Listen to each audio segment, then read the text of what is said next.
Aesop's Fable, The Town Mouse and the Country Mouse.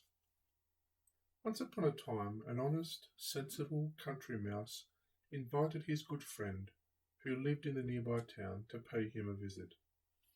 In due course, the invitation was accepted. The country mouse looked around his humble home, which was just a small hole at the foot of a great oak tree. It was not at all richly furnished, but it was comfortable, and had until now provided for all his needs. He busied himself tidying up and, although frugal in his nature, generously opened up his heart and his store for his old friend. Each carefully gathered morsel was brought forth from his larder: peas and barley, cheese, parings, and nuts.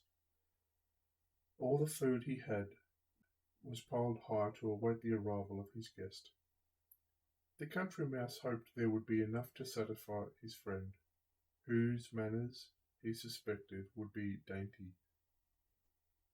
He feared the quality of his food would perhaps not measure up to the delicate palate of a town mouse. At last the town mouse arrived, and, after greeting his friend, they both sat down to eat. The town mouse condescended to pick up a bit here and a bit there. He wrinkled his nose and did not seem at all impressed with the fare spread before him. The country mouse ate very sparingly and nibbled busily at an ear of corn. He pretended a lack of appetite in case there might not be enough for his companion.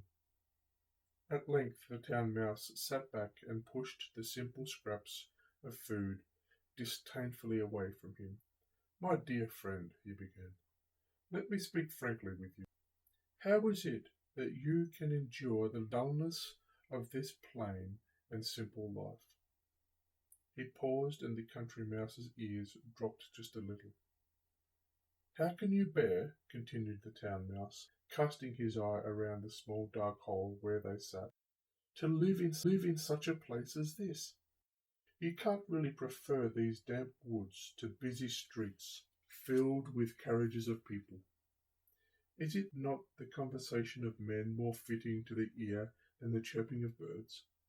A warm splendour of a rich house preferred to this wild wasteland?" The country mouse looked crestfallen. He looked about him. For the first time he saw his humble home as others saw it. The town mouse puffed up his chest. "You must delay no longer," he said. "You must leave with me immediately. Remember, we shall live forever, and you cannot possibly waste your life away here." He stood up and went towards the door. "Come now, I will show you the life of a great town." Such fine words, and so knowing a manner, overwhelmed the simple country mouse, and he readily agreed to leave with his friend.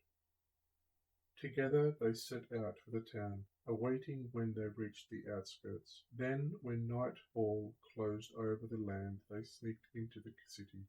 It was midnight before they reached the great house where the town mouse lived. Here were couches of crimson velvet, carving of ivory, everything, in fact, that showed wealth and comfort. On the table were the remains of a splendid meal, and it was now the turn of the town mouse to play the host. He ran to and fro to supply his friend's wants, pressed dishes upon dishes and tidbit upon tidbit, as though he were waiting on a king. The country mouse, for his part, tried to appear quite at home, and blessed the good fortune that had brought such a change in his way of life. Then, in the midst of his enjoyment, just as he was wondering to have been content with the poor food he was used at home, the door suddenly opened, and the party of ladies and gentlemen entered the room. The two friends jumped from the table in the greatest fright, and hid themselves in the first corner they could reach. When the room was quiet again, they ventured to creep out, but the barking of dogs drove them back in still greater terror than before. At length, when all the household was asleep, the country mouse stole out from his hiding place, and, bidding his host good-bye, whispered in his ear, "My good friend, This fine mode of living may do those who like it, but give me barley and bread in the peace and security before the tastiest feast, where fear and care lie in wait. The end. A lesson learned. A humble life with peace and quiet is better than a splendid one with danger and risk.